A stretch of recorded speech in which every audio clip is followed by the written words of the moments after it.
DNVR Rams live. We are back. Hope everybody is having a pleasant Sunday morning. Hope everybody that was in Boulder last night got home safely. An all-time classic between Colorado and Colorado State. Gut-wrenching on the CSU side, obviously, because this is one that it got away from you. I mean, this is a game you shouldn't have lost when you were in the position you were in late in the fourth quarter, and that's really dejecting. At the same time, though, there was a lot to be encouraged about. And I think that this team showed why I believed in them, coming in. And I talked up all the obviously things didn't go as expected week one. You hoped that they would be able to respond. There was so much attention surrounding this game coming in. And I feel like CSU really stepped up. Norvell kind of went out on a limb, obviously, with his comments earlier in the week. And to me, it was a mindset that, the Rams definitely embraced, which was awesome. Really great to see. But man, this was one where there's a lot of emotion. If you're CSU, I would say this was up there with me for like 0405, those brutal losses to CU, 2017 Boise State. But man, I don't know, this one might take the cake. I was down on the sideline over the last, couple of minutes. I think I got to go down with just under 4 minutes left. And I'm standing with Bradley Van Pelt, literally my childhood hero. And it was just surreal because I'm thinking, man, I'm going to get to celebrate with, my favorite CSU quarterback all time. It's going to be this all time epic moment. I'm going to remember this forever. And we were all just in shock down there when the game turned.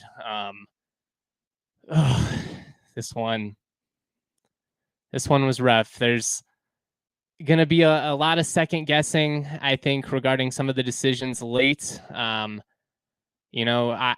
don't hate the decision to punt and pin them back. It was a great punt. Obviously, you put them back at their 2. If you make one stop, you're forcing them to go 98 yards.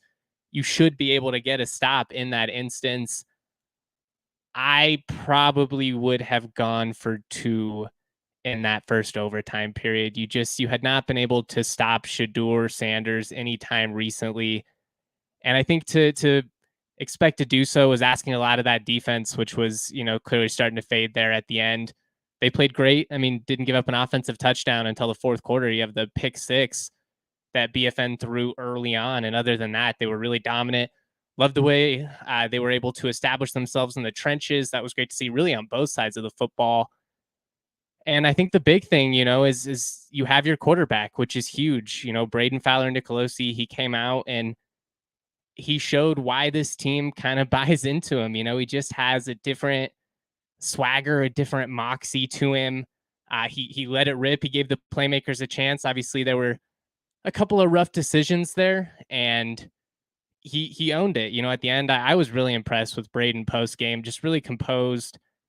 This is going to be one of those games where it could really be a springboard for you moving forward, because you did flash all the talent that you have offensively. You're able to get it going, but with it being such a gut-wrenching loss, it's also one of those you worry about a hangover and it lingering. And that's certainly been a problem in the past with CSU in this game. You have so much hype going into it. It's, the biggest game of the year. It really is. And when you drop that, it can just be really dejecting. It can be hard to just keep, moving forward, keep progressing. But with the fight that this team showed, I think if they allow it to be, this can be something to really create positive momentum for them going forward. It was a chippy game. This was an old school Rocky Mountain showdown. Reminded me of the mid 2000s, with some of you have the near fight at the beginning of the game. Both teams come together at midfield. It's already starting intense. And then obviously the Henry Blackburn hit on Travis Hunter. Really hope that Travis Hunter is okay. He is he's a phenomenal talent. And, you hope that he doesn't miss significant time. I didn't think it was targeting live. Going back and watching it, probably should have been targeting. I will say there's some narratives going around that Blackburn was headhunting or that it was intentional. I don't agree with that. I just don't. I did say before the game, there was a Tyler King tweet that kind of sparked this narrative, and that's because, we're just shooting the breeze before the game, and I'm throwing out pregame predictions. And I said, if anybody were to get a personal foul, probably would be Blackburn. Why? He's a safety. He's going to have the most opportunities to receiver. He's, a guy that comes downhill. He plays with an edge. He's from Boulder, wanted to go to CU. This was a game that meant a lot to him and those Colorado kids. All week you had to hear CSU is lesser than, it's not a rivalry, yada, yada, yada. I have to answer all these questions about CU. And, the Rams came out and they were willing to punch first. But obviously, you hope Travis Hunter is okay because he's just a special football player. I mean, I've done about him over the last 2 weeks. He does things that shouldn't be humanly possible. So really hope that he's okay.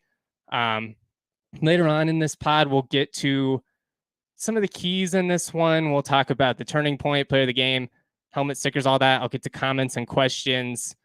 Real quick, though, do want to shout out our friends over at Game Time. Game Time's the fast and easy way to buy tickets for all sports, music, comedy, and theater events near you.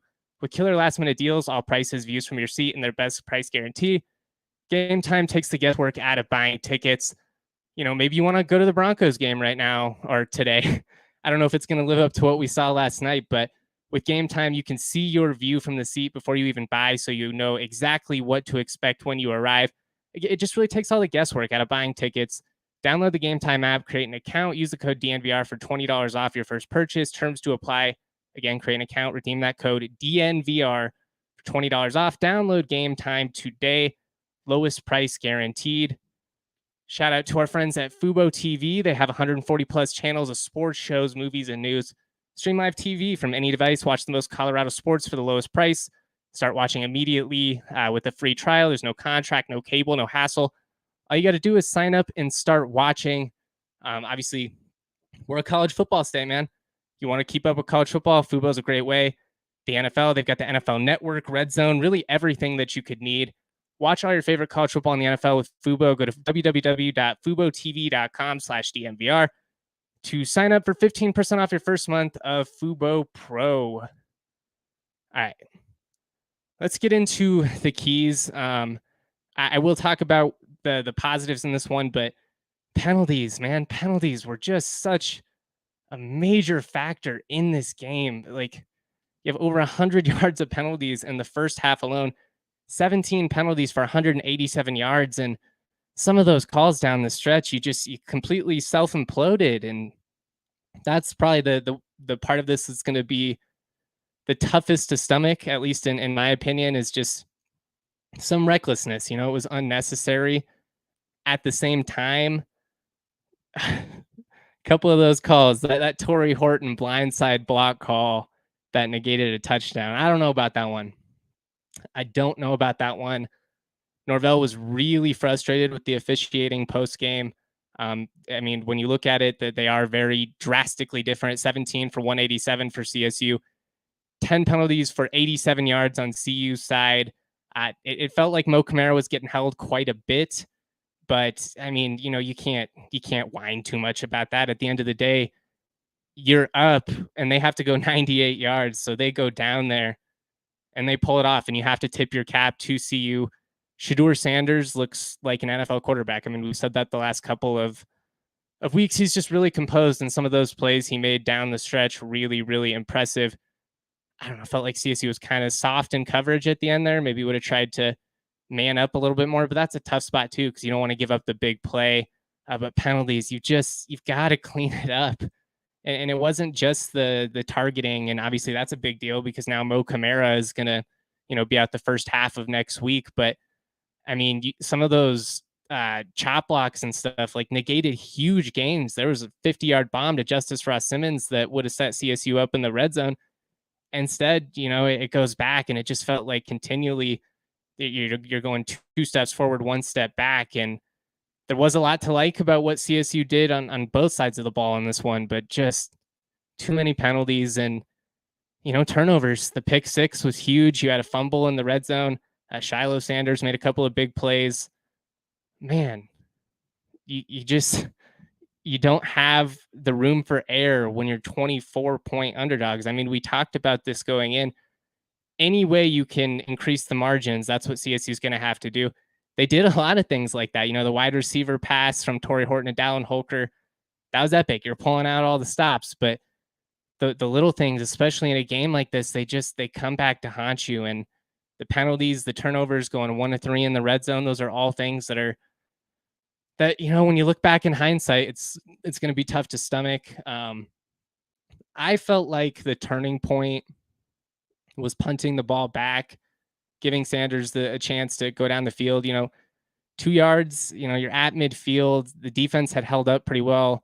I don't know. I mean, it's easy to second guess it. Obviously, it was a good punt. You down them, back at the 2 yard line, force them to go the length of the field. That's a position where you should win the game. You should get a stop in that instance. Unfortunately, you don't. And Sanders goes down, leads an epic drive.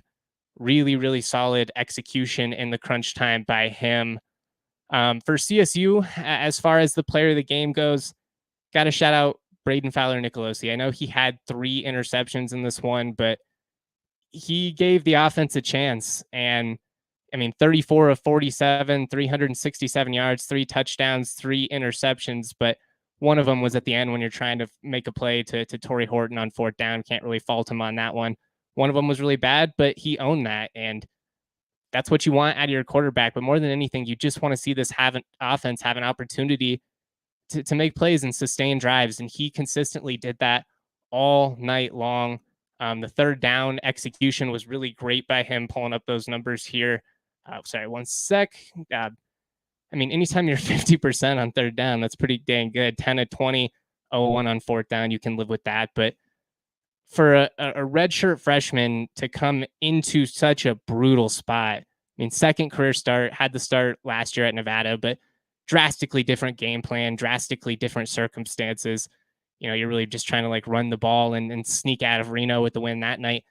This game, he had to go out and be that guy. He had to have the aggressive mentality and be a leader that the team could rally around. And I feel like it's undeniable. And even just being around him pregame, he has a presence that you just don't really feel from Clay Millen. And it's, I don't know, exerting confidence. He's just really, he's got some swagger. That's the only way to say it. I was trying to be more articulate about it, but he has a presence to him. And, when you think back to some of the great CSU quarterbacks from, over the years, Bradley Van Pelt, Garrett Grayson, that's a big component. They played with moxie out there and their team bought into the mentality that they brought. And I don't even think it's a question at this point. This is BFN's job. I don't know what that means for Clay Millen moving forward. Obviously, he's already transferred once, so without graduating, can't transfer again without penalty.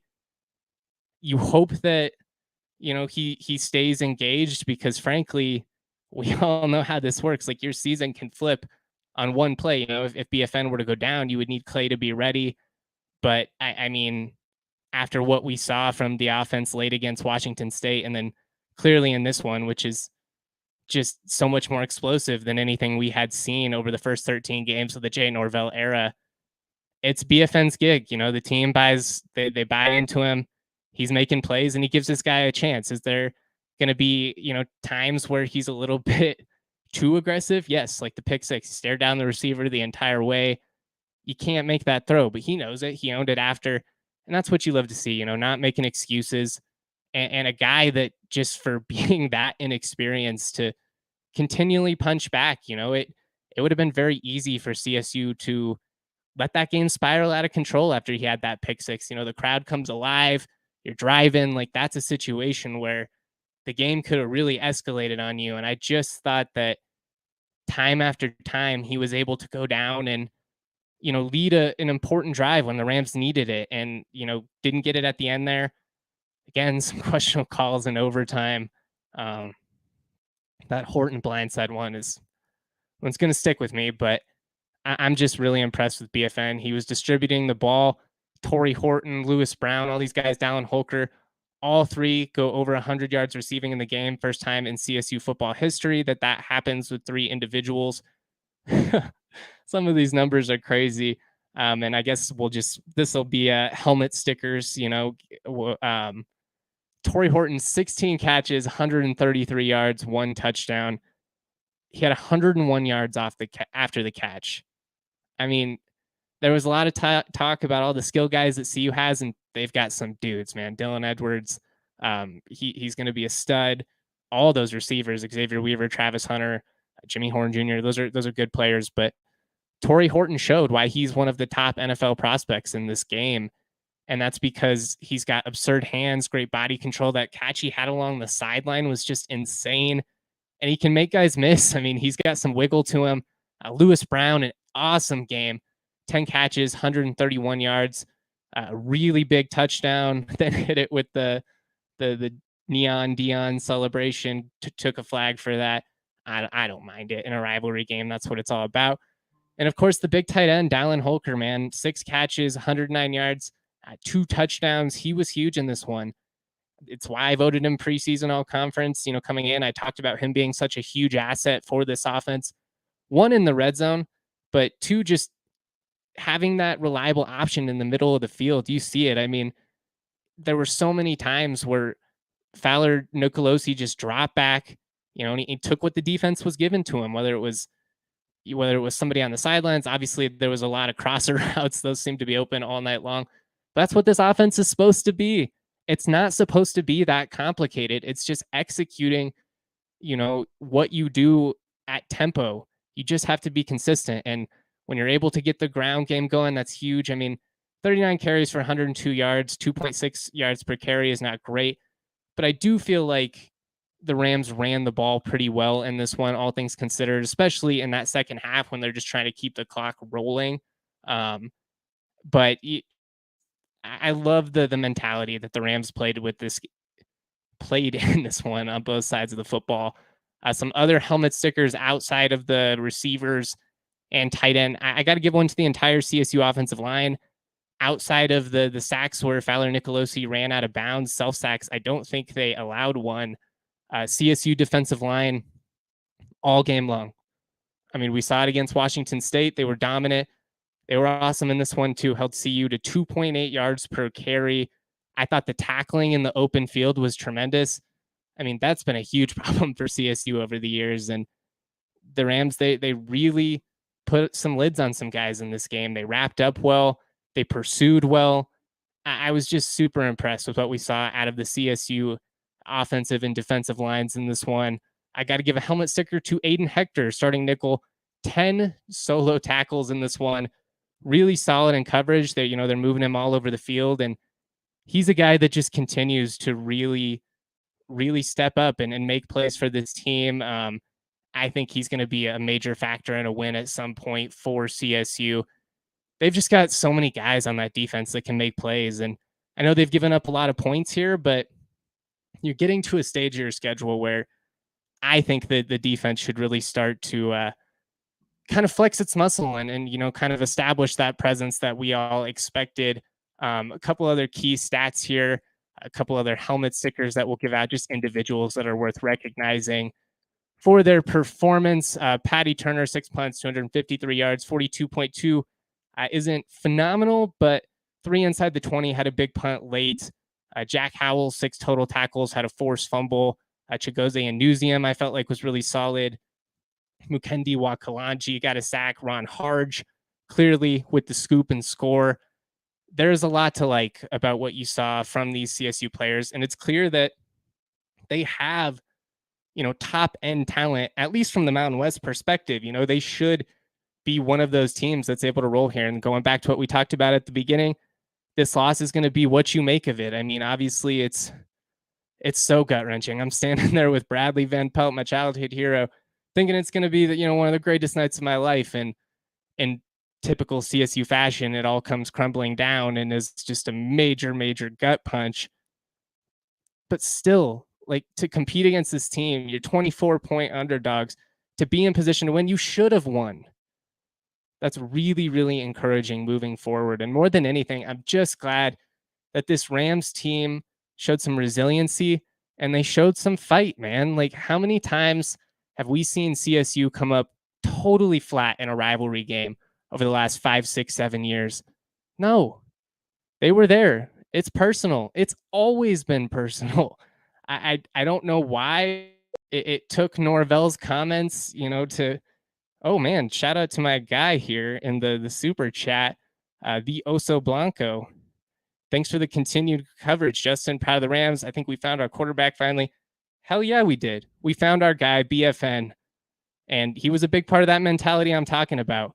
He was really poised. He never backed down. And that's what we want to see from the Rams in these rivalry games. I felt like we saw that against Wyoming last year. And frankly, if you're not playing a third string quarterback, you pull that out. I think you beat Wyoming last year. You could say the same thing about Utah State. They really, really were punching in those games, but they just didn't have the offensive talent. Now they have the offensive talent. And when you have that and the mentality, really, really good things can happen. We're going to get to your questions and comments here in just a second, but I do want to Breckenridge Brewery. Guys, we love Breck Brew at DNVR, and that's because Breck Brew has a beer for any occasion. We have it at the farm, or we have it at the bar. You can go check out the farmhouse in Littleton. My personal favorite is Mountain Beach, but it is a Broncos Sunday, so I think you got to go with that Broncos Country Pale Ale. Check out the Breck Beer locator at breckbrew.com. Find a brew near you. Shout out to Shady Rays. Shady Rays is an independent sunglasses company, but they make sunglasses that are just as good as any expensive pair you've worn. Durable frames, extremely clear optics for outdoor adventures, and what's really awesome is if you lose or break your pair, they are going to replace them.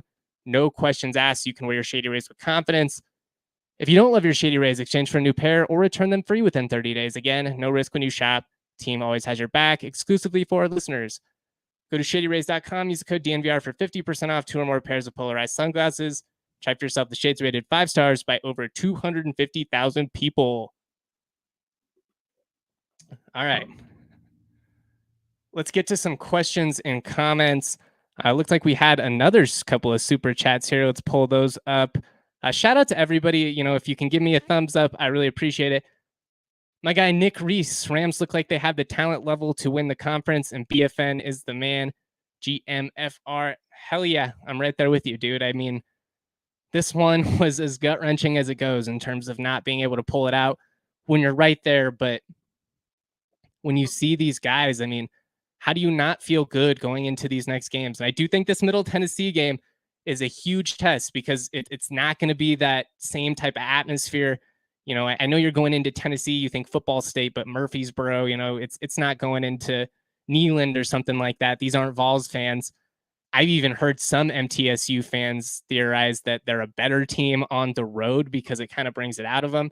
You hope that the Rams can bring the same type of energy, not having everything to go with the rivalry, which inherently is going to fire you up. You want to see them come out and have that same type of passion in these next couple games. But 0-2 to start the year was always very realistic. You're playing a couple of Pac-12 teams. You're playing a couple of top 25 teams. We didn't think that was going to be the case coming in. If you can go into league play 2-2, a 7-8 win season, I mean, it's all on the table. You have an opportunity to compete in the Mountain West. It's wide open. It really is. I mean, Boise, they look beatable. I mean, I know you've never beat them, but compared to what we've seen these last couple of years, I've talked about it, that just the talent gap between the Broncos and the rest of the it used to be. I mean, Air Force looks great. Wyoming looks great, but are they going to be able to score with CSU? And with the way that the Rams are defending the run, you got to feel pretty good going into those games. But we'll keep going. We got more comments here. We should probably show that first super chat again one more time. I feel like I did not give that enough recognition. $200, man. My guy, the Oso Blanco. I hope that I am pronouncing that, but it means a lot to me, guys. Thanks for the continued coverage, Justin. Proud of the Rams. I think we found a quarterback finally. I'm going to be here for you guys, man. Win, lose, draw. I guess you don't really have ties in college football anymore, but there are 2 ties in the history of the Rocky Mountain Showdown. Just a fun fact.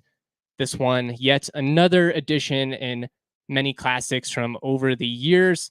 We got a comment from Eric Weedham. Let me hop on. If you want to hop on the pod, go ahead and get on in here. Eric Weedham, aka the DLine. He designs all of our CSU shirts, all of our shirts actually at DNVR, all of our graphics, everything. He is the man. with the plan, the vision behind it all. Do we have some more comments here? Shout out to my guy Nick as well. Man, you guys are spoiling me here with some of these donations and super chats. I really appreciate you. The support that we've had on these live pods really means a lot. Got a comment here, Josh Fredlin. Do you think there's a letdown against MTSU next week? It's certainly possible. I mean, it feels like classic, letdown opportunity. That said, I think this team is hungry, and I was really impressed with how composed Braden Fowler-Nicolosi, Ron Harge, and Jay Norvell were post-game. I've covered a lot of rivalry losses over the years, guys, and usually the tone is very, very dejected. And they were disappointed, no doubt. I mean, they're competitors. Like Braden Fowler-Nicolosi said it best. I don't think any competitor is ever going to feel good in defeat.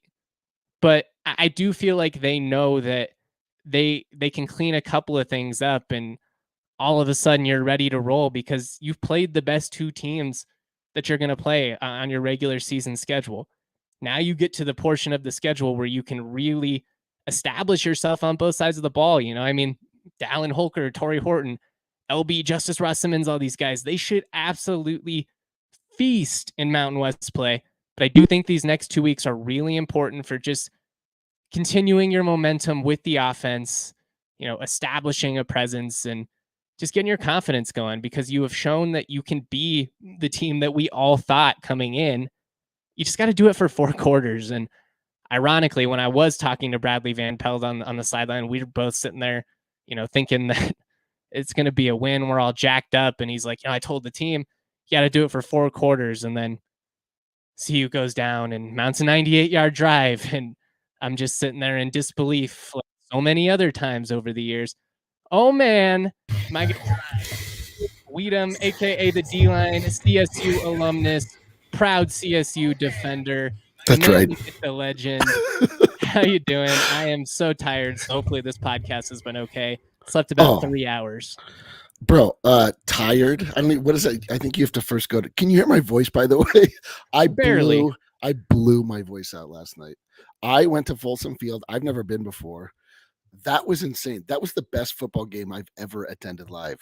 When we were walking, dude, the craziest thing is that like now all the vitriol that's taking place online, everybody like is going to pretend that game wasn't what it actually was, which was like the most impressive showing of two teams that like absolutely wanted it, like resolve, grit.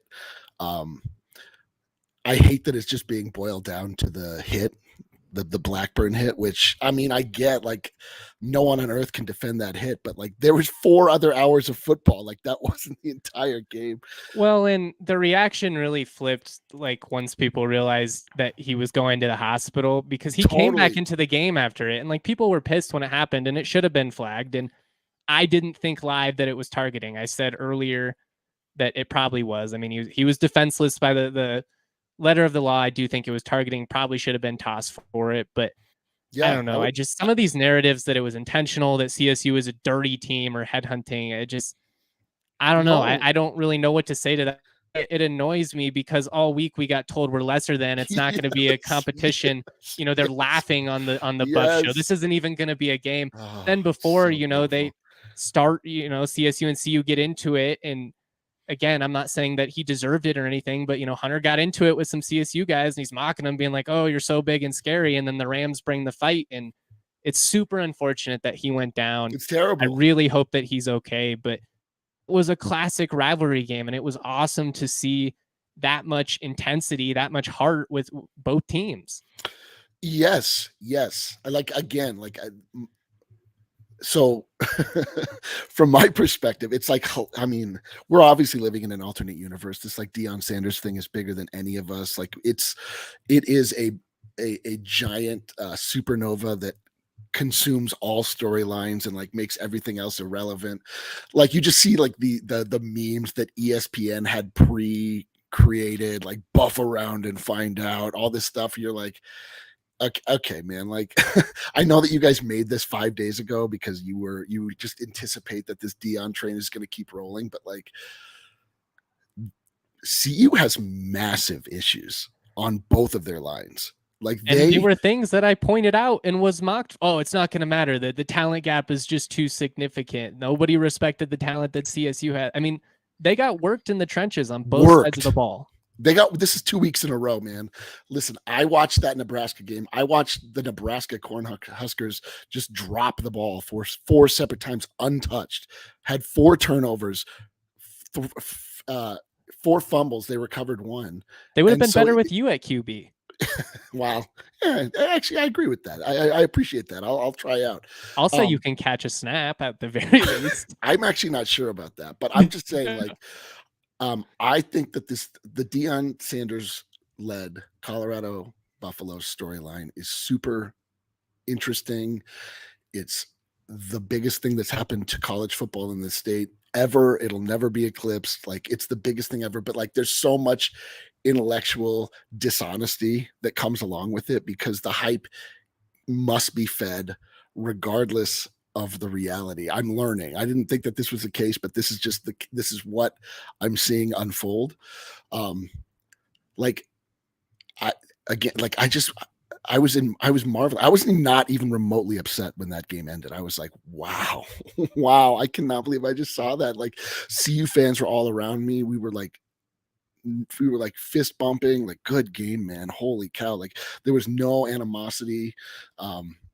It's bothersome that it has to shake out this way, but that's just how clearly this goes. It's like there has to be a shining champion and a dirty villain, that helps to continue on the storyline. But like, the quarterback play from Colorado State was so inspiring. Like, it's been a while since I felt truly proud to be as far as football is concerned, but last night, like, really was so heartening.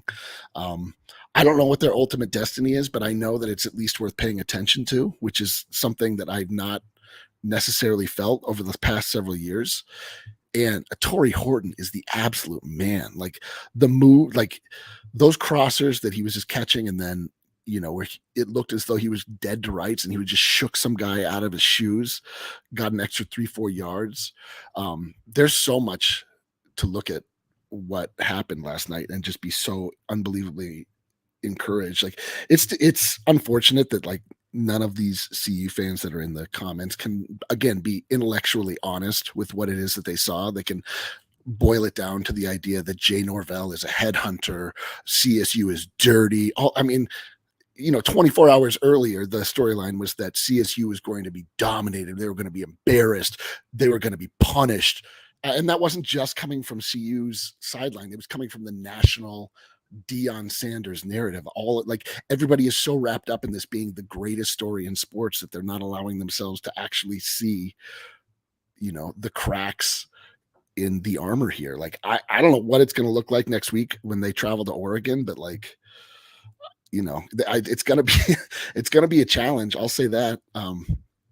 But I just love it, man. Like, nothing better than a rivalry game that it is universally acknowledged as a rivalry. Like, you can't, like, I tweeted that last night, but I'm like, y'all storm the field as 24-point favorites, and I'm not anti-storm. I'm pro storm the field. I'm with it too, man. Do it. Because college students should have fun, and that was an epic comeback. Yes. Given the circumstances, I don't have beef with it, but it meant something. Clearly, this game meant something. Yes. And again, like, I'm not trying to, like, we're not, there's a lot of comments saying we're celebrating dirtiness or dirty. No, that's not what I'm saying, man. I'm saying 4 other hours of football. 4 other hours of football. And they proved that this is a team you have to respect after being completely dismissed, completely ignored. They did game day 3 hours. 3 hours, not one CSU segment, not one. No, which is, listen, again, like, I'm not even mad about, I don't care. Like, I get all of this. Sports is entertainment, and Deion Sanders is the closest thing to actually WWE coming to town. Like, there's bells. It's electric to see, like, doing the ring walk basically before the game. Like, I get why CU fans are so excited. It's stoked. It's awesome. I do too. I do too. This was a CSU team that was looked at like they were Greeley going into the matchup. I understand that week 1 was discouraging, but all week I took nothing but flack and people rolling their eyes. Oh, course. CSU homer, the Rams don't have a shot. And you are discounting how much the Rams want this game. Yeah. I mean, it's disheartening that, like, honestly, that the CU faithful cannot acknowledge what they saw. But that's fine. I mean, it's fine. Like that's how sports work. It's fine. But like everybody on the timeline explaining to me that I should be embarrassed. I'm like, I am not. I am not embarrassed in the slightest. I am incredibly encouraged by what I saw. I saw the CSU Rams dominate both lines of the Colorado Buffaloes. I saw them get constant pressure on Shedeur Sanders until the end when they went into prevent defense, which of course always prevents you from winning. But I just saw that CU is they're small. They're small everywhere. They're a finesse team through and through, and like they don't have the ability to line up under center and get 2 yards when they need it. Like this is 2 weeks in a row I've watched them get stuffed on the 2-yard line and be unable to score unless the tight end gets loose and they get a pass off. But like Edwards is like the tiniest running back I've ever seen. It's wild. It's wild. He's so fast though. Like he is. But that's the thing is they have guys that are home run hitters. And, when you're able to get those guys in space, especially if you're playing a team like TCU who just had no interest in tackling, like you're going to be able to do some really exciting stuff. They have some really, really talented skill players, and Shedeur is the biggest difference maker for them. And he has been each of the last couple of weeks. But he was great. He was great down the stretch. Like he's the whole first half. I didn't see him throw a forward pass. I saw him throw nothing but little flare screens and like at any time that there was a pass play, it didn't go forward at all. And give the man the ultimate credit he deserves. Like when they were absolutely under the gun, like he performed, and you can't take anything away from him. I just wish, again, I mean, who cares, right? Like at a certain point, as Dion says, it's not about them, it's about us. This was super encouraging. Like I'm like, last year was just horribly disappointing with the start of the Jay Norvell era, but obviously I've never seen worse offensive line play. So I gave him a pass, knowing that was not, a team constituted of his recruits. And like now this year you see like, okay, this is starting to actually round into form. You can get some concept of what the air raid offense could look like. And onward and upward. I love it. And honestly, it's from their perspective, it's not about them, it's not about us. It's the same thing for CSU moving forward. It's what happens in Boulder does not matter moving forward.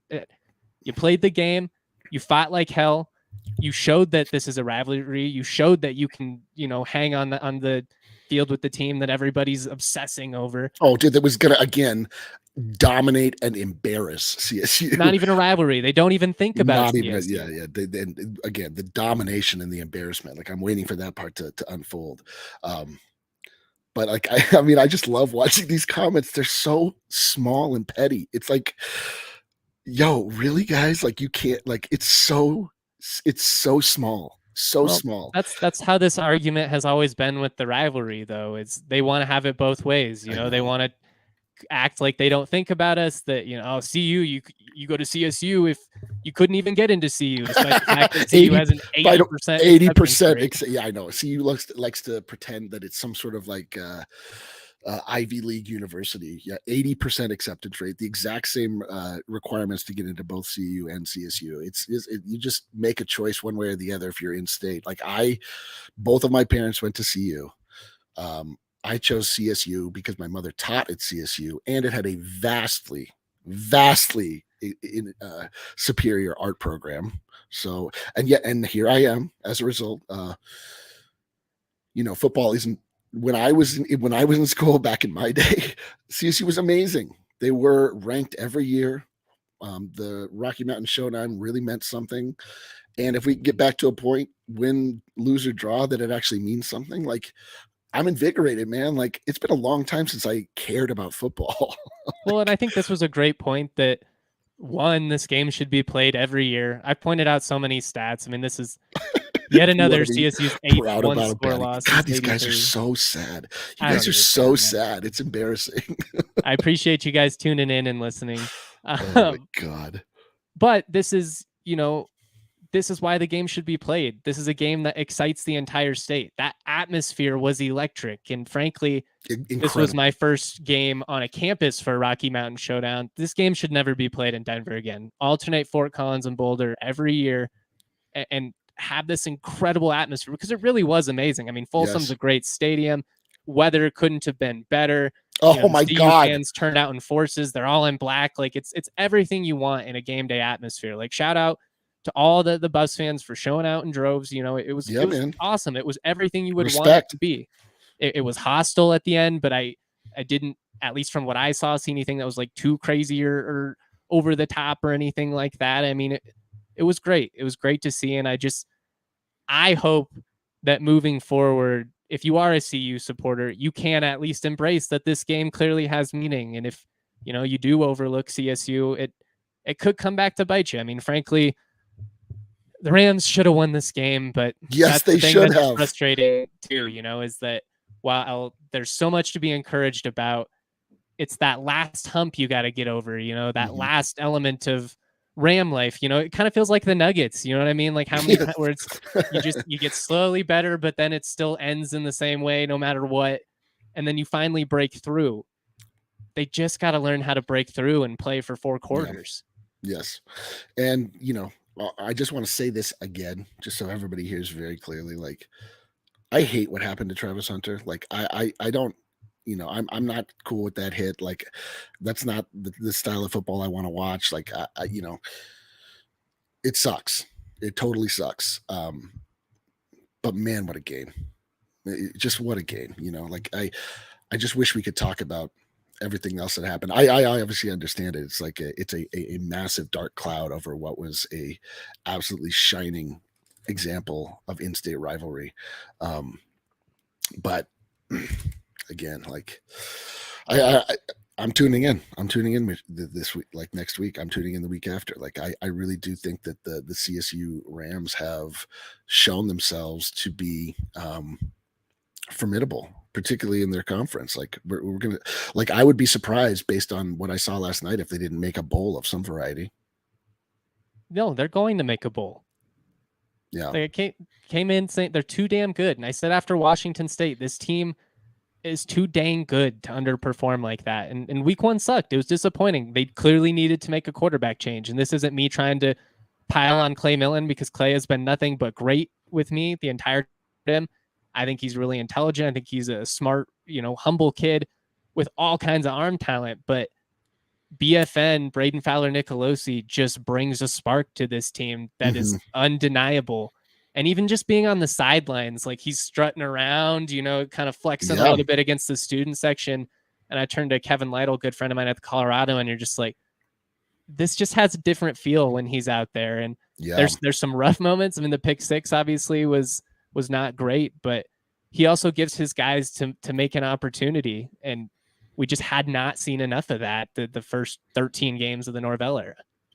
Yeah. I mean, it's wild too, because CSU, you're like, oh my God, they start out the season, it's Washington State. We'll see what that looks like. It's CU. And it turns out like they've had like probably 2 of the most difficult games that anybody has had in the country, 2 legitimately ranked teams in their first 2 games.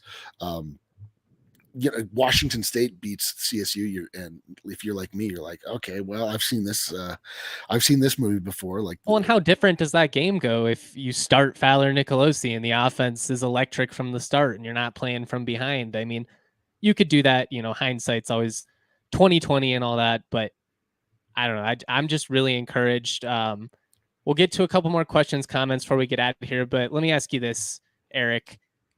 What were your thoughts as far as going for 2 in the first overtime? Because after CSU scored, I really think you had to go for the win there, because you're not going to stop Shedeur. You hadn't been able to the lives. I really would have liked to have seen CSU go for it, even if it ends in heartbreak, like 2004, where CSU gets stuffed at the goal line after having 1st and goal with multiple opportunities to win the game. Man, I wish they would have just lined up and said, like, this is it. Like, you're going to have to stop us in a way that they really hadn't shown an ability to do with any consistency the entire game. I mean, it would have been, there were a few calls that Norvell made that even in the moment, I was like, bro, what are you doing? Like, obviously consider this, like, you take points off the board after the successful field goal attempt and it turns into a pick six. Like, that literally in hindsight was the tipping point. That was the ball game. I mean, like, coming into half, it should have been the right call. It is the right call. Like, I know you're taking points off the board, but you got a first down in the red zone. But there was just there was that weird squib kickoff that they had it at the 35 and then CSU chose to re-kick. That was bad. Like, there were a couple things looking back, like the not going for it on fourth down when you. But it's hard to nitpick too when it's like you were 24-point underdogs, and the whole reason that CSU's in this game is the game plan that Norvell had. I mean, I love pulling out the wide receiver pass early on in the game. Yeah, and just like, we're going to throw the kitchen sink at you. That was so wild. Yeah, they I don't know, they just played with a different level of confidence and swagger than I have seen them play with in a very long time. And to do it in those circumstances, in that environment, I mean, it was wild, like walking into Folsom. It was like, like, this is insane. And, The Rock is there. Lil Wayne. It does feel like a simulation.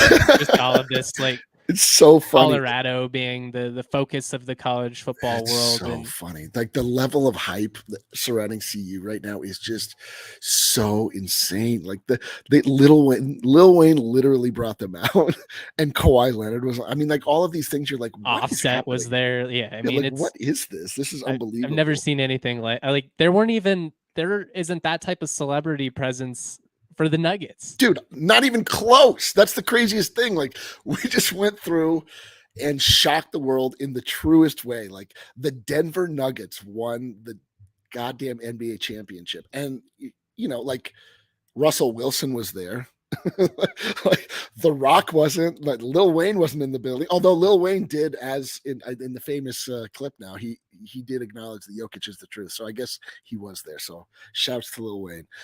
But it's just like, it is the craziest thing. I've never seen anything like this. And, I fully understand, like, the desire to protect this at all costs, like, to make sure that this narrative doesn't die and that there is something like, we have to all, acknowledge the specialness and the magical qualities of the Deion Sanders era. Like, it's amazing. It really is amazing. And I love what it's doing for the state of Colorado. I love that it brings a level of diversity to Colorado that, is not typically seen and frankly should be celebrated. And I love everything about it. I just wish, for, when you're on the other side of it, like we are for this week. I mean, after this week, it's fine. It can go back to whatever. It's like, you just, again, the intellectual dishonesty is a little bit tough to deal with, but, listen, like, go forth, man. I'm tired of having people tell me it's not a rivalry being completely dismissive when they can't tell me a single thing about the history of this rivalry coming into the game. Like, I'm not saying you have to be a CU grad to follow CU football or anything like that. No. You don't. But if you're going to try and tell me things that you just don't understand, you weren't there for, I'm not going to hear it. I don't care. It's going to go in one ear out the other. I know this is a rivalry. I've been at all these games. I know what it's like to win. I know the thrill of it. It's been, unfortunately, almost a decade. It's been a while. But I also know, like last night, how it feels when you come up short and you have that gut-wrenching loss, and it feels like, man, it was there for the taking, and knowing that you could have had a year of celebrating. I mean, my tweets would have been incredible for weeks. I probably won't someone think of the tweets, please. Probably would have permanently damaged my relationship with RK because of it. Definitely.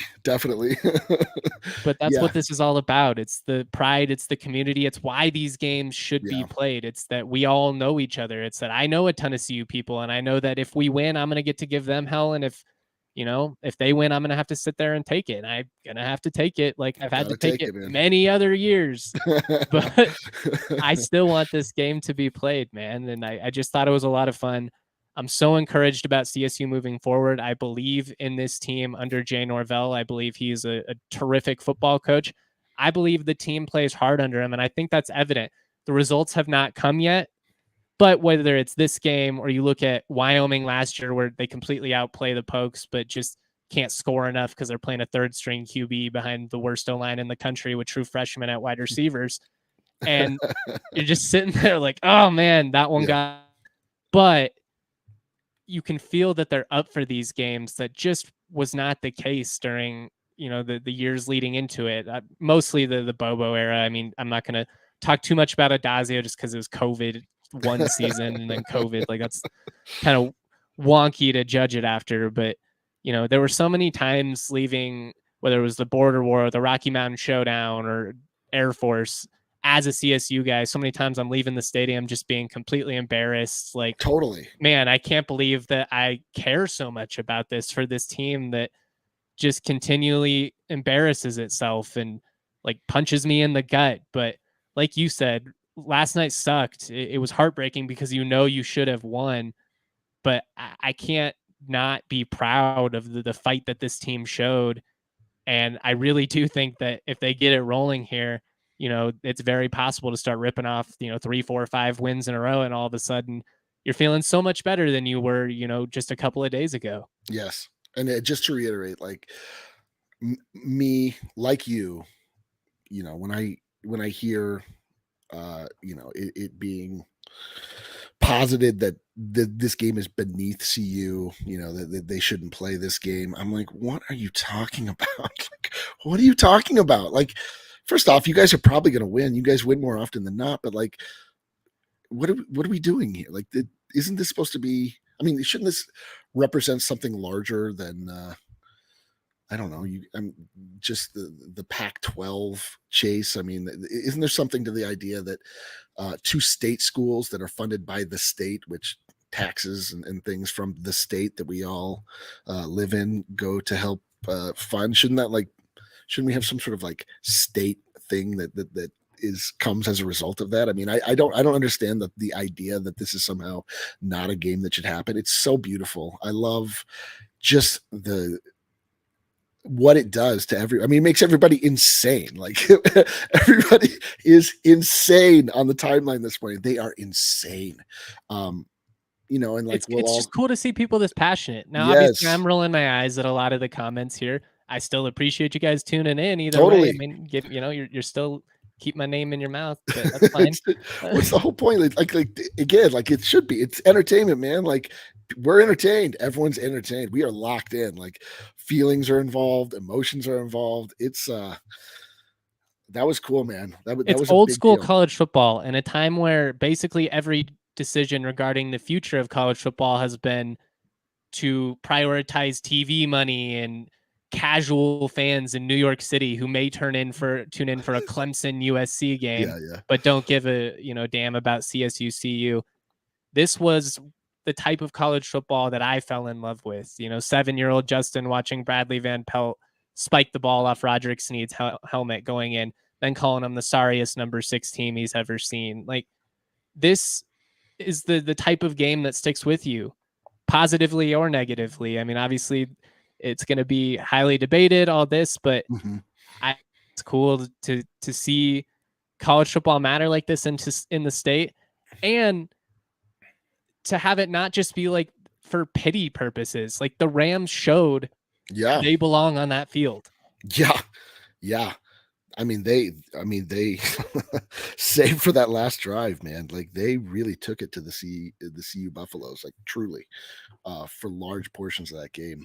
And you don't play right at down the end, you lose the game. That's how it goes. Like you go into the prevent defense, you prevent yourself from winning. You don't play with confidence and swagger at the right times, and you get punished for it. But all the same, brother, I'm proud to be today. I am proud to be. I am not embarrassed in the slightest.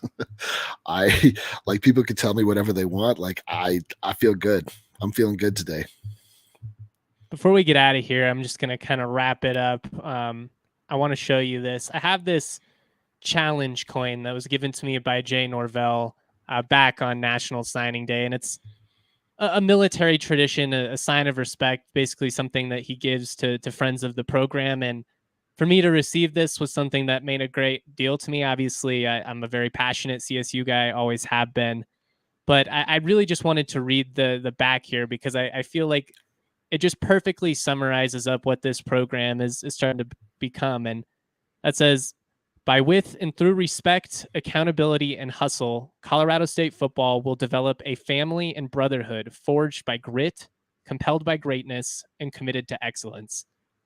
I have not felt like this has been a gritty football team, an excellent football team in a really long time. No. Last night, this team proved that they are a gritty football team. They proved that they are a brotherhood. They went out, they backed their coach up after putting, himself out on a limb, and he knew what he was doing. He was stoking the fires, early this week, but it was a fuck you mindset that the Rams embraced. Yes, it was. And they damn near left Boulder with a win over, over a top 20 team in the country. And I'm just really encouraged by the direction of this program. You got to capitalize on it. This, again, you don't want to have a letdown going into Middle Tennessee State next week, but it feels like an opportunity here where this can really be something that springboards you forward.